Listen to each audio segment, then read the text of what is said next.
अस्सलाम वालेकुम स्टूडेंट्स। तो आज का जो हमारा टॉपिक है वो है डाटा मॉडलिंग। अच्छा जी, डाटा मॉडलिंग हमने आज पढ़ना है। डाटा मॉडलिंग क्या होता है, जैसे हमने कल भी डिस्कस किया था। A representation of real world objects, events and their association is called a model. Model क्या होता है? मॉडल क्या चीज होती है जी, कि आप जैसा रियल वर्ल्ड में चीजें हैं आप उसको एज इट इज एक मॉडल की शेप में प्रेजेंट कर दो।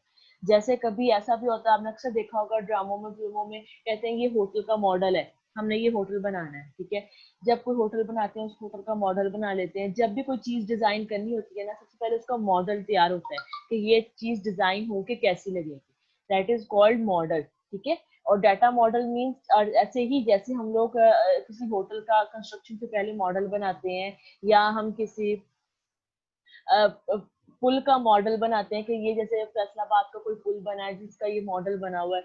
जब भी कोई मॉडल जैसे इनका मॉडल बनाते हैं ना, वैसे ही हम लोग डाटाबेस का भी मॉडल बनाते हैं। डेटाबेस का मॉडल कहाँ पे बनता है? डेटाबेस का मॉडल हमेशा कॉपी पेंसिल पे बनता है, लेकिन इनमें कुछ चीजें होती हैं जिनको हम यूज करके ये मॉडल को रेडी करते हैं, ठीक है। कॉपी पेंसिल पे ही रेडी करते हैं, लेकिन इसको हम कुछ चीजों के थ्रू जोड़ते हैं।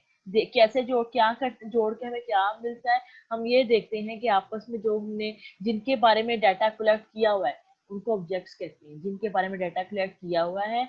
और कोई इवेंट जैसे बुक रीडिंग, कोई काम हो रहा है, उनका क्या कनेक्शन है, ऑब्जेक्ट्स का आपस में क्या कनेक्शन है, और इवेंट्स का आपस में क्या कनेक्शन है, इनका आपस में कनेक्शन। याद है हम लोगों ने पढ़ा था कि टेबल्स आपस में हम लोग कनेक्ट करते हैं डेटाबेस में। तो हम लोगों ने उसी तरह से ही कॉपी पेंसिल पे कनेक्ट करके देखना है कि हाँ भी हमारा ये ठीक है। जब हमारा मॉडल ठीक होगा ना, तब भी हम उसको अपने कंप्यूटर पे, अपने सिस्टम पे इम्प्लीमेंट करें।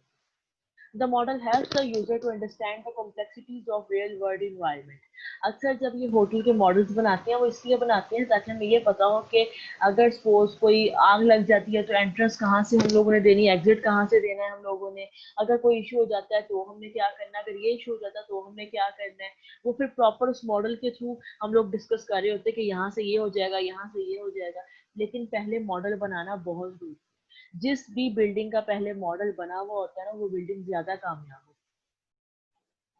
The data modeling is a process of identifying the data objects and the relationship between them. और डेटाबेस में हम मॉडलिंग क्यों करते हैं? ताकि हम जितने भी ऑब्जेक्ट्स हैं इनके दरमियान जो रिलेशन है, जैसे टीचर और स्टूडेंट है, ऑब्जेक्ट्स क्या है? टीचर और स्टूडेंट। इनका रिलेशनशिप क्या है? टीचर टीचेस द स्टूडेंट, ठीक है।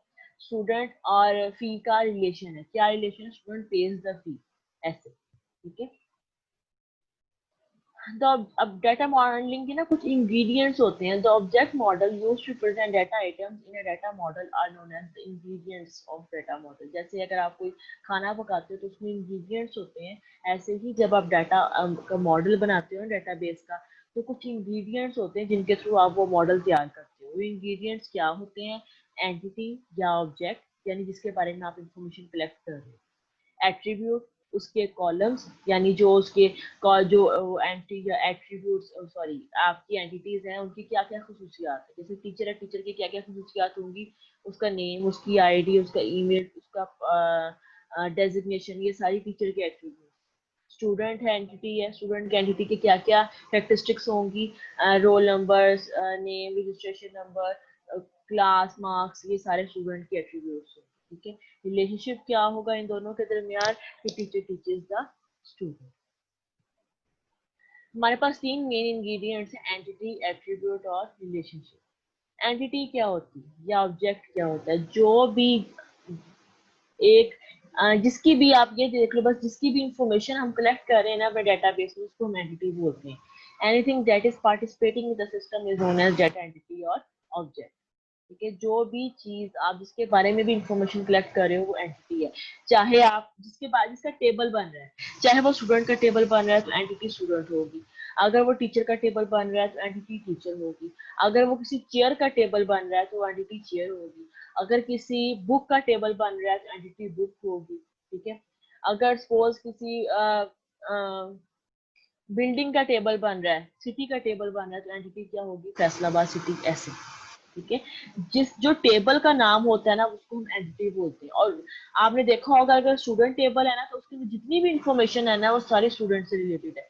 स्टूडेंट का रोल नंबर, स्टूडेंट का नेम, स्टूडेंट का मार्क्स, स्टूडेंट की क्लास, और अगर मैं टीचर की टेबल की बात करती हूँ तो जितनी भी इंफॉर्मेशन होगी उसके अंदर सारी टीचर टेबल की टीचर से रिलेटेड होगी। टीचर का डेजिग्नेशन, उसकी सैलरी, उसका नेम, उसका आईडी, ये सारी टीचर से रिलेटेड होगी। अगर एंटिटी बुक है यानी बुक का टेबल बन रहा है तो सारी इंफॉर्मेशन बुक से रिलेटेड होगी, बुक की आईडी, बुक का ऑथर, बुक की पब्लिशिंग डेट। ठीक है। और अगर एंटिटी आपकी कोई सिटी है जैसे फैसलाबाद, फैसलाबाद यानी एक टेबल आपने फैसलाबाद का बनाया है, एंटिटी फैसलाबाद है, तो उसकी जितनी भी टेबल के अंदर होंगी चीजें सारी फैसलाबाद से रिलेटेड होंगी, सिटी से रिलेटेड। इसका एरिया, इसका नेम, इसका डायमीटर, ये सारा कुछ हम लोग सिटी से रिलेटेड होंगे। ठीक है। तो जो भी टेबल्स होते हैं उनके नाम होते हैं, वो हम लोग उनको एंटिटीज ही बोलते हैं। And entity can be a person. अब वो एंटिटी कोई बंदा भी हो सकता है, कोई इंसान भी हो सकता है, जैसे टीचर का टेबल बनाया हमने, हमने स्टूडेंट का टेबल बनाया। कोई प्लेस भी हो सकती है, जैसे हमने सिटी का टेबल बना दिया। एक थिंग और इवेंट, कोई चीज भी हो सकती है, जैसे मैंने बुक का टेबल बना दिया। For which data is collected and maintained in the system, जिसके बारे में डाटा कलेक्ट किया जाता है। एंटिटीज जैसे कि टीचर, स्टूडेंट, क्लास, एरोप्लेन, ये सारी एंटिटीज। सम एंटिटीज आ, अगर कोई इंसान के बारे में हम चीजें कलेक्ट कर रहे हैं, जो टीचर का टेबल होता है, प्लेयर का टेबल होता है, डॉक्टर टेबल होता है। कोई प्लेस है जैसे कोई कंट्री का टेबल बनाया हमने, सिटी का टेबल बनाया है। ऑब्जेक्ट है जैसे कोई व्हीकल है, टॉय है, फर्नीचर है, ये सारी आपकी एंटिटीज है। यानी ये नहीं है कि सिर्फ आपने इंफॉर्मेशन कलेक्ट करनी है तो सिर्फ इंसानों के बारे में ही डेटाबेस में इंफॉर्मेशन कलेक्ट करनी है, आप किसी चीज के बारे में भी इंफॉर्मेशन कलेक्ट कर सकते हैं। An entity is represented by a rectangle. The name of entity is written inside the rectangle as follows. ऐसे entity जो होती है वो आपकी इन रेक्टेंगल की शेप में शो होती है। रेक्टेंगल के अंदर आप एंटिटी का नाम लिखते हो। ये एंटिटी स्टूडेंट है तो मैंने इसके अंदर स्टूडेंट लिखा हुआ है। ये एंटिटी टीचर है तो मैंने इसके अंदर टीचर लिखा हुआ है। ठीक है। जो एंटिटी होती है वो हमेशा रेक्टेंगल में शो होती है। एट्रीब्यूट जो होता है क्या है एंटिटी के आगे? कैरेक्टरिस्टिक्स यानी टेबल। मैंने कहा था ना जैसे हम टीचर का टेबल बनाते हैं तो टीचर का टेबल के अंदर क्या होगा, सारी इंफॉर्मेशन टीचर की होगी। वो जो इंफॉर्मेशन है उसे हम एट्रीब्यूट्स बोलते हैं। इन अदर वर्ड्स वो जो टेबल के जो कॉलम्स होते हैं उनको हम एट्रीब्यूट्स बोलते हैं। एंटिटी क्या है? टीचर। उसके एट्रीब्यूट्स क्या होंगे? Teacher name, teacher salary, teacher designation, teacher पे या टीचर फोन नंबर, आईडी, ये सारे उसके एट्रीब्यूट्स यानी जो कॉलम नेम होते हैं। ठीक है। अगर मैं स्टूडेंट के बारे में बात करती हूँ, एंटिटी स्टूडेंट है तो स्टूडेंट के क्या क्या एट्रीब्यूट्स होंगे? स्टूडेंट की आईडी, स्टूडेंट का रजिस्ट्रेशन नंबर, स्टूडेंट की क्लास, स्टूडेंट के मार्क्स, स्टूडेंट का ग्रेड, ये सारे स्टूडेंट की एंटिटी वो के एट्रीब्यूट। अगर एरोप्लेन का मैंने टेबल बनाया, एंटिटी एरोप्लेन है, उसके क्या क्या होंगे? एरोप्लेन का मॉडल, एरोप्लेन की मैन्युफैक्चरिंग डेट, उसके पार्ट, ये सारे क्या होंगे? एरोप्लेन की एंटिटीज होंगे। अगर मैंने बुक का टेबल बनाया यानी एंटिटी मेरी बुक है तो उसके क्या एट्रीब्यूट्स होंगे? बुक की आईडी, बुक का ऑथर, बुक की पब्लिशिंग डेट, एडिशन बुक का, ये सारे बुक के एट्रीब्यूट्स हैं। तो बेसिकली जो टेबल होता है वो आप टेबल का जो नेम होता है, स्टूडेंट टेबल, टीचर टेबल, वो एंटिटी है और उसके अंदर जो कॉलम्स हैं उन्हें हम एट्रीब्यूट्स बोलते हैं। The characteristics of an entity are called attribute properties. An entity may have more attributes, many attributes, sorry. Some examples of attributes of teacher are teacher का name, teacher का gender, teacher का telephone number, ये सारे teacher के attributes। और attribute जो आपकी database में है, देखो टीचर एंटिटी क्या है? टीचर। उसके एट्रीब्यूट्स क्या है? नेम, जेंडर और ये लास्ट डिग्री, ये उसके क्या है? ये सारे उसके एट्रीब्यूट्स। ठीक है। एंटिटी किससे रिप्रेजेंट होती है? रेक्टेंगल के साथ। और एट्रीब्यूट किससे? ओवल शेप में रिप्रेजेंट होते हैं, यानी जो कॉलम नेम है ना वो आप ओवल शेप में ऐसे रिप्रेजेंट करो।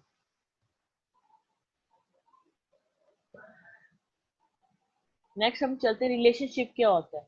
अब मैंने जैसे पहले बताया था हमारे पास दो एंटिटीज हैं, कौन कौन सी? टीचर एंटिटी और स्टूडेंट एंटिटी। अब इन दोनों के एट्रीब्यूट भी हमने देखे क्या क्या होते हैं। जो स्टूडेंट कॉलम, स्टूडेंट टेबल के कॉलम होते हैं वो स्टूडेंट के एट्रीब्यूट्स हैं, जो टीचर टेबल के कॉलम होते हैं वो टीचर के एट्रीब्यूट्स हैं। रिलेशनशिप क्या होता है? Relationship is the logical connection between the entities. A logical connection between different entities is called relationship. The relationship indicates how the entities are connected or how related to each other. For example, a relationship exists between a student and teacher because teacher teaches the student. ठीक है। यानी एक proper blood relation नहीं होता, एक proper एक logical सा relation होता है। जैसे टीचर टीचर को teacher teaches the students, student page the fee, ठीक है, टीचर कंडक्ट्स द क्लास, ये सारी क्या है, ये आपस में इनकी रिलेशनशिप है। कुछ एंटिटीज ऐसी होती है जिनका आपस में रिलेशनशिप नहीं बन रहा होता, जैसे टीचर और फी का रिलेशन नहीं बनता। क्यों? क्योंकि टीचर कभी फी पे नहीं करती, फी हमेशा स्टूडेंट पे करता है। ठीक है, टीचर कभी भी पढ़ती नहीं है, वो टेस्ट नहीं देती, पेपर नहीं देती, स्टूडेंट पेपर देता है। ठीक है, तो कुछ एंटिटीज के आपस में रिलेशनशिप बनते हैं, कुछ के नहीं बनते हैं। ये भी हमने रिलेशनशिप को अपने डिस्कस करना है, हमने ड्रॉ करना है अपने मॉडल के अंदर। और जो रिलेशनशिप होता है ना बिटवीन टू एंटिटीज, वो हमेशा in the form of diamond shape represent होता है। ठीक है, यहाँ पे नहीं, मैंने आपको शो नहीं यहाँ पे किया हुआ, यहाँ पे होता। अगर मैं यहाँ पे शो करूँ,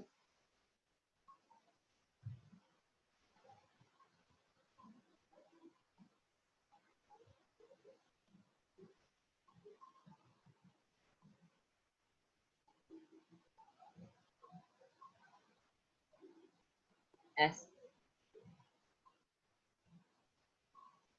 इस शेप में ना रिलेशनशिप शो होता है, और उसके साथ हम इसको कनेक्शन कर देते हैं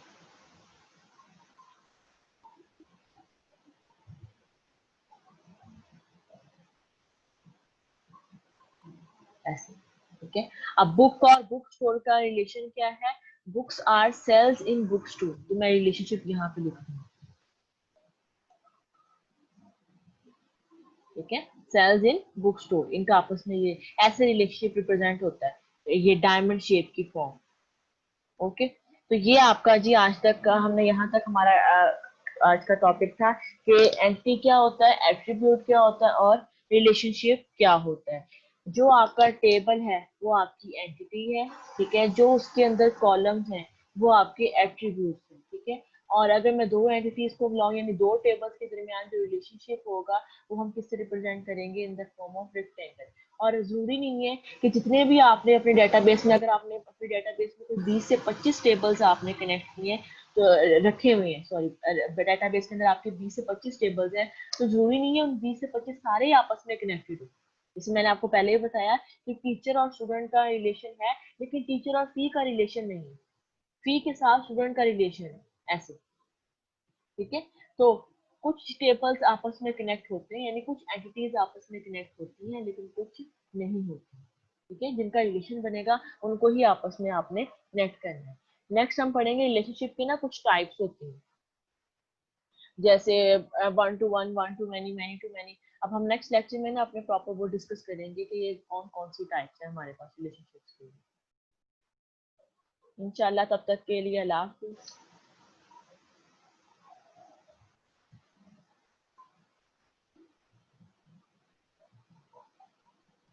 हम्म।